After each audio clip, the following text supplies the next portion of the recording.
প্রিয় শিক্ষার্থীরা, আসসালামু আলাইকুম।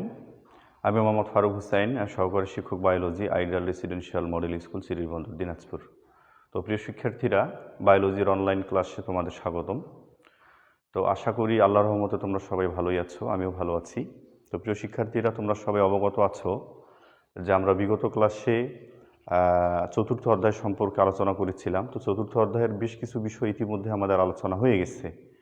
তো তোমরা যারা বিগত ক্লাসটি দেখেছো, তোমরা সবাই অবগত আছো যে বিগত ক্লাসে আমরা যে টপিকসগুলো নিয়ে আলোচনা করেছিলাম তার মধ্যে আমাদের অন্যতম গুরুত্বপূর্ণ একটি টপিক ছিল সালোক সংশ্লেষণের প্রভাবক। তো এই প্রভাবকগুলোকে আমরা দুই ভাগে ভাগ করেছিলাম। একটি ছিল আমাদের আভ্যন্তরীণ প্রভাবক আর আরেকটি ছিল আমাদের বাহ্যিক প্রভাবক। তো ইতিমধ্যেই বিগত ক্লাসে আমরা বাহ্যিক প্রভাবক সম্পর্কে আলোচনা করে ফেলেছি। তো আমাদের আজকে যে অংশটি আলোচনা হবে অভ্যন্তরীণ প্রভাবক সম্পর্কে, এই অংশটি আমাদের বাকি ছিল। এই অংশটি আলোচনার সাথে সাথে আজকে আরেকটি বিষয়ে তোমাদের সামনে উপস্থাপন আমি করেছি। তোমরা দেখতে পাচ্ছ সালোক সংশ্লেষণের গুরুত্ব, অত্যন্ত ইম্পর্টেন্ট অংশ এটা। এখান থেকে প্রায় আমাদের প্রশ্ন হয়। তো প্রিয় শিক্ষার্থীরা, আমরা কথা না বাড়িয়ে সরাসরি আমাদের মূল বিষয়ে চলে যাই। তো তোমরা দেখতে পাচ্ছ যে আমাদের যে অভ্যন্তরীণ প্রভাবক ছিল এটাকে আমরা মূলত 5টি অংশে ভাগ করে থাকি। একটি হচ্ছে আমাদের ক্লোরোফিল। তো তোমাদের এই অধ্যায়ে ক্লোরোফিল সম্পর্কে বিশেষ কিছু বলা নেই, এটি তোমাদের ইতিপূর্বে আলোচনা করা হয়েছে দ্বিতীয় অধ্যায়ে ক্লোরোফিল সম্পর্কে তোমাদের আলোচনা করা হয়েছে, তোমরা সবাই অবগত আছো। তারপরও বলে রাখা ভালো যে ক্লোরোফিল হচ্ছে সালোক সংশ্লেষণের অন্যতম একটি অভ্যন্তরীণ প্রভাবক। কারণ ক্লোরোফিল যদি না থাকে তাহলে সালোক সংশ্লেষণ হয় না। যেমন আমরা একটা উদাহরণ এখানে দিতে পারি। তোমরা নিশ্চয়ই ব্যাঙের ছাতা দেখেছো। তো দেখবা যে ব্যাঙের ছাতার রং কিন্তু আসলে সাদা, আর ক্লোরোফিলের রং হয়ে থাকে সবুজ। তো ব্যাঙের ছাতা সাদা হওয়ার কারণে, ক্লোরোফিল না থাকার কারণে সে কিন্তু সারাদিন সূর্যের আলো পায়, তারপরেও সে নিজের খাদ্য নিজে তৈরি করতে পারে না। আমরা এটাকে মৃতজীবী বলে থাকি বা পরজীবী বলে থাকি। তো সেক্ষেত্রে ক্লোরোফিল অত্যন্ত গুরুত্বপূর্ণ ভূমিকা রাখে। ক্লোরোফিলের পরিমাণ যদি বেশি হয় তাহলে সালোক সংশ্লেষণ বেশি সংগঠিত হবে, আর ক্লোরোফিলের পরিমাণ যদি কম হয় সালোক সংশ্লেষণ কম সংগঠিত হবে। কেননা পৃথিবীতে একমাত্র উদ্ভিদই পারে সূর্যালোককে সরাসরি তার নিজের দেহে আবদ্ধ করতে, আর যে কাজটি করে থাকে উদ্ভিদের এই অংশটি সেটি হচ্ছে ক্লোরোফিল। অর্থাৎ ক্লোরোফিল সূর্যালোকের ফোটন কণাকে সরাসরি তার নিজের মধ্যে আবদ্ধ করতে পারে, আর এই জন্য সালোক সংশ্লেষণ সংগঠিত হয়। তো প্রিয় শিক্ষার্থীরা, আমরা পরের অংশে চলে যাচ্ছি, পাতার বয়স এবং সংখ্যা। এখান থেকে প্রায় এমসিকিউ টাইপ প্রশ্ন হয়ে থাকে আমাদের। তো আমরা জানি যে কচি পাতা এবং যে বয়স্ক পাতা, কারণ কচি পাতার আয়তন ছোট এবং ফ্যাকাশে হয়ে থাকে, এবং পাতার বয়স যখন বেশি হয়ে যায় তখন পাতার যে কালার, বিশেষ করে সবুজ কালার, এটাও কিন্তু ফ্যাকাশে হয়ে যায়। অর্থাৎ কচি পাতা এবং বয়স্ক পাতায় ক্লোরোফিলের পরিমাণ কমে যাওয়ার কারণে এই পাতাগুলোতে সালোক সংশ্লেষণ একেবারেই কম হয়। তাহলে প্রশ্ন আসতে পারে যে সালোক সংশ্লেষণ তাহলে কোন পাতায় বেশি হয়, বা পাতার বয়স কখন মানে কোন পর্যায়ে উপনীত হলে বেশি হয়।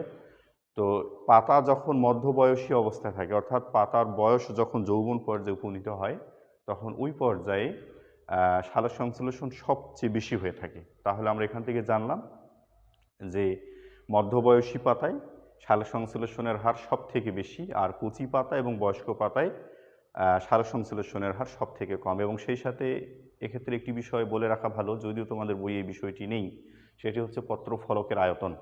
এখানে পত্রফলক বলতে আমরা বুঝি যে পাতার যে বৃন্ত বা বোটা থাকে, এই বোটাতে যে পাতার সমস্ত যে আয়তনটি, এটাকে বলা হয় পত্রফলক। অর্থাৎ পত্রফলকের আয়তন যদি বেশি হয় তাহলে সালোক সংশ্লেষণ বেশি সংগঠিত হয়। আমরা দেখি, ধরে নিচ্ছি যে এটি একটি আমাদের পাতা, হ্যাঁ। তো পত্রফলক বলতে আমরা বুঝবো যে পাতার সমস্ত যে আয়তনটি, অর্থাৎ পাতার আয়তন যদি বড় হয়, যেমন আমরা কলার পাতা দেখি অত্যন্ত বড় আয়তনে, তাহলে কলার পাতাতে সালোক সংশ্লেষণ বেশি সংগঠিত হবে। এবং সেই সাথে এটাও বলে রাখা ভালো যে পাতার সংখ্যা যদি বেশি হয় তাহলে সালোক সংশ্লেষণ বেশি হয়, এবং পাতার সংখ্যা যদি কম হয় সালোক সংশ্লেষণ কি হয়? কম হয়। এরপরে আমরা পরের যে অংশটিতে চলে যাব সেটি হচ্ছে আমাদের শর্করার পরিমাণ। তো আমরা জানি যে সালোক সংশ্লেষণে উদ্ভিদ শর্করা তৈরি করে। তো একই সাথে সালোক সংশ্লেষণও চলতে থাকে এবং একই সাথে শর্করাও তৈরি হয়, এবং এই শর্করাটার পরিবহনও সংগঠিত হয়। তো দিনের বেলাতে বিশেষ করে সকাল থেকে বিকেল পর্যন্ত এই শর্করার প্রস্তুতির যে বিষয়টি এটি চলতে থাকে, অর্থাৎ সালোক সংশ্লেষণও চলে, শর্করার তৈরির বিষয়টিও চলতে থাকে। তো বিকেলবেলা এসে দেখা যায় যে সারাদিন যে পরিমাণ শর্করা তৈরি হলো এটা বিকেলবেলা এসে জমে যায়। তো শর্করা যখন জমে যায় তখন তার পরিবহনটা স্বভাবতই বন্ধ হয়ে যায়, আর পরিবহন বন্ধ হয়ে গেলে সালোক সংশ্লেষণের হার কমে যায়। অর্থাৎ শর্করার পরিবহন বন্ধ হয়ে যাওয়া মানে পাতাতে শর্করার পরিমাণ জমে যাওয়া, আর জমে গেলে সালোক সংশ্লেষণের পরিমাণ কমে যায়, এবং এই ঘটনাটি কখন ঘটে? বিকেলবেলা। তাহলে বিকেলবেলাতে সালোক সংশ্লেষণের হার পাতাতে একেবারেই কমে যায়। এরপরে আমরা চলে যাচ্ছি পরবর্তী অংশে, সেটি হচ্ছে আমাদের পটাশিয়াম। তো আমরা জানি যে পটাশিয়াম একটি উদ্ভিদের জন্য সাধারণত খনিজ লবণ। তো যদিও খনিজ লবণ, তথাপি পটাশিয়াম হচ্ছে আমাদের একটি অভ্যন্তরীণ প্রভাবকের অন্তর্ভুক্ত। বিজ্ঞানীরা পরীক্ষা করে এই সিদ্ধান্তে উপনীত হয়েছেন যে পটাশিয়াম সাধারণত পত্ররন্ধ্র খুলতে এবং বন্ধ হতে সাহায্য করে। অর্থাৎ পটাশিয়ামের উপস্থিতি যদি আদর্শ পরিমাণে থাকে তাহলে পত্ররন্ধ্র খুলে যায়, আর পটাশিয়ামের উপস্থিতি যদি কমে যায় পত্ররন্ধ্র বন্ধ হয়ে যায়। আর তোমরা অবগত আছো যে পত্ররন্ধ্র খুলে গেলে সালোক সংশ্লেষণ বেশি পরিমাণে সংগঠিত হয়, আর পত্ররন্ধ্র বন্ধ হয়ে যাওয়া মানে সালোক সংশ্লেষণের পরিমাণ কি? কমে যাওয়া। এরপরে আমরা পরবর্তী যে অংশে চলে যাব সেটি হচ্ছে আমাদের এনজাইম। তো এনজাইমগুলো অনুঘটক হিসেবে কাজ করে। বিভিন্ন ধরনের এনজাইম রয়েছে, এগুলোর উপস্থিতিতে সালোক সংশ্লেষণ ভালো হয়। তবে একথা মনে রাখা ভালো যে এনজাইমের ঘনত্ব বা পরিমাণ যদি বেড়ে যায় তাহলে পাতার অম্লত্ব বেড়ে যায়, আর অম্লত্ব বেড়ে গেলে সালোক সংশ্লেষণের হার কি হয়? কমে যায়। তাহলে শিক্ষার্থীরা, এই ছিল আমাদের অভ্যন্তরীণ প্রভাবক সম্পর্কে আলোচনা। তো আমরা পরবর্তীতে যে অংশে চলে যাব সেটি হচ্ছে আমাদের সালোক সংশ্লেষণের গুরুত্ব। তো সালোক সংশ্লেষণের গুরুত্ব বিশেষ করে জীবজগতে অত্যন্ত ব্যাপক, এটা বলে শেষ করা যাবে না। তো তোমাদের বইয়ে তোমরা দেখবা যে সালোক সংশ্লেষণের যে গুরুত্বটি এটি কিন্তু পয়েন্ট আকারে আলোচনা করা নেই। তো আমরা জানি যে সৃজনশীল লেখার ক্ষেত্রে বিশেষ কিছু কৌশল অবলম্বন করতে হয় যাতে করে আমাদের মার্কস বৃদ্ধি পায়। অর্থাৎ একটা এক্সামিনারের কাছে যদি আমার উপস্থাপনা ভালো হয় বা আমি যদি ভালোভাবে উপস্থাপন করতে পারি আমার প্রশ্নটি, তাহলে তার দৃষ্টিগোচরে দ্রুত আসে এবং দ্রুত উনি পড়তে পারেন, এবং সেক্ষেত্রে ভালো মার্ক আমরা আশা করতে পারি। তো আমাদের বইয়ে সালোক সংশ্লেষণের যে গুরুত্ব দেওয়া আছে এটা কিন্তু একেবারে উইদাউট পয়েন্ট, অর্থাৎ পয়েন্ট ছাড়াই আলোচনা করা আছে। তো আমরা চেষ্টা করব আমাদের বইয়ের সালোক সংশ্লেষণের গুরুত্বটাকে পয়েন্ট আকারে উপস্থাপন করার। এতে করে আমাদের লেখার মান ভালো হবে, যিনি আমার খাতা কাটবে তার কাছে আমার বিষয়টি উপস্থাপনা হবে ভালো, এবং আমি আশা করি যে ভালো মার্ক আমি পাবো। তো সেক্ষেত্রে আমি তোমাদের সালোক সংশ্লেষণের গুরুত্বটি মোটামুটি পয়েন্ট আকারেই বোর্ডে উপস্থাপন করেছি। তো এইখানে যে পয়েন্টগুলো আছে আমরা মোটামুটি এখানে বেশ কিছু পয়েন্ট দেখতে পাচ্ছি, এর বাইরেও কিন্তু সালোক সংশ্লেষণের অনেক জায়গায় গুরুত্ব রয়েছে। তো আমরা এই পয়েন্টগুলোর বাইরে সবথেকে বেশি যে গুরুত্বটা বহন করে সালোক সংশ্লেষণ সেটি সর্বপ্রথম আমরা আলোচনা করব। সেটি হচ্ছে বিভিন্ন ধরনের যে আমাদের কার্বন ডাইঅক্সাইড গ্যাস, তারপরে হচ্ছে সালফার ডাইঅক্সাইড, এরপর হচ্ছে কার্বন মনোক্সাইড, এই গ্যাসগুলোকে আমরা সাধারণত খারাপ বলেই চিনে থাকি, এবং এগুলো সাধারণত আমাদের বায়ুমণ্ডলের উষ্ণতা বৃদ্ধি করে এবং সমুদ্রের পানির যে উচ্চতা সেটা বৃদ্ধি করতে কি করে? সাহায্য করে, এবং পৃথিবীর উষ্ণায়নে এদের ব্যাপক ভূমিকা আছে। এই যে আজকের যুগে আমরা দেখতে পাই বা প্রায় শুনে থাকি যে তাপমাত্রা দিন দিন বৃদ্ধি পাচ্ছে বা ইনক্রিজ হচ্ছে, এটার মূলত কারণ হচ্ছে কার্বন ডাইঅক্সাইডের পরিমাণ বেড়ে যাওয়া। তো মূলত উদ্ভিদ যখন সালোক সংশ্লেষণ করে তখন তার দুইটা জিনিস অবশ্যই কাজে লাগে, একটি হচ্ছে পানি আর একটি হচ্ছে কার্বন ডাইঅক্সাইড।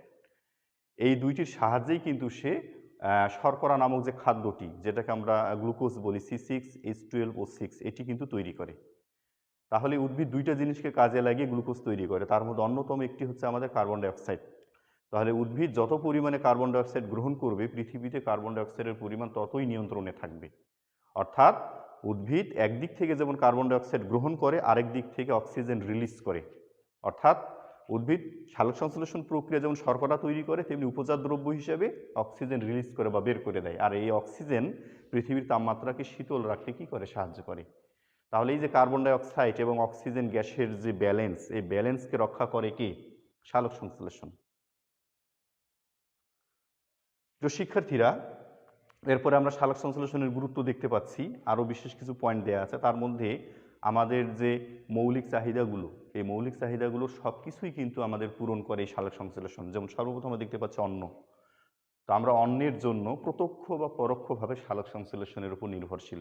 অর্থাৎ সালোক সংশ্লেষণের ফলে যে শর্করা তৈরি হয় সেটাই কিন্তু আমরা গ্রহণ করি, সেটা হোক প্রত্যক্ষভাবে অথবা কি পরোক্ষভাবে। প্রত্যক্ষভাবে বলতে আমরা বুঝি যে সরাসরি উদ্ভিদ গ্রহণের মাধ্যমে, আর পরোক্ষভাবে আমরা বলতে বুঝি যে এই উদ্ভিদগুলোকে যারা গ্রহণ করে তাদেরকে যখন আমরা খাই সেটাকে বলা হচ্ছে পরোক্ষভাবে। তাহলে প্রত্যক্ষ বা পরোক্ষভাবে আমাদের খাদ্যটা মূলত কার উপর নির্ভরশীল? সালোক সংশ্লেষণের উপর নির্ভরশীল। এরপর আমরা দেখতে পাচ্ছি বস্ত্র, অর্থাৎ বস্ত্রের জন্য আমরা বিভিন্ন ধরনের পোশাক ইউজ করি।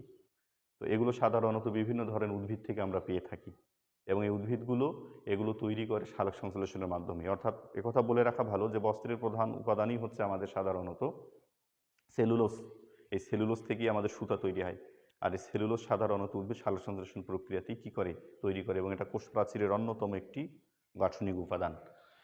এরপর আমরা দেখতে পাচ্ছি বাসস্থান, অর্থাৎ বাসস্থানের জন্য আমাদের কাঠ লাগে, বিভিন্ন ধরনের উপকরণের প্রয়োজন হয় যেগুলো সরাসরি আমরা উদ্ভিদ থেকেই পেয়ে থাকি। এরপর আমরা দেখতে পাচ্ছি চিকিৎসা, অর্থাৎ এখন পর্যন্ত চিকিৎসা বিজ্ঞান যে এত উন্নত হয়েছে তোমরা শুনলে অবাক হবে যে 50% অধিক চিকিৎসার যে কাঁচামাল এগুলো উদ্ভিদ থেকেই এখনও সংগৃহীত হয়। তোমরা নিশ্চয়ই কিছুদিন আগে দেখেছো যে অ্যামাজন জঙ্গলে আগুন লেগেছিল, এবং ওটাকে বলা হয় পৃথিবীর ফুসফুস। অর্থাৎ এই যে অ্যামাজন জঙ্গল, এত বড় একটা জঙ্গল, এখানে বিভিন্ন প্রজাতির বৃক্ষ রয়েছে, এবং এখান থেকে প্রত্যেক বছর প্রচুর পরিমাণ ঔষধের কাঁচামাল কী করা হয়? সংগ্রহ করা হয়। তাহলে ঔষধের কাঁচামাল আমরা এখন পর্যন্ত 50%-এর অধিক সংগ্রহ করি উদ্ভিদ থেকে। তাহলে চিকিৎসায় এটা ব্যাপক হারে কী করে? কাজে লাগে। তাহলে সালোক সংশ্লেষণ যদি না হতো তাহলে এগুলো তৈরি হতো না কিন্তু, প্রিয় শিক্ষার্থীরা। এরপরে তোমরা দেখতে পাচ্ছ শিক্ষা।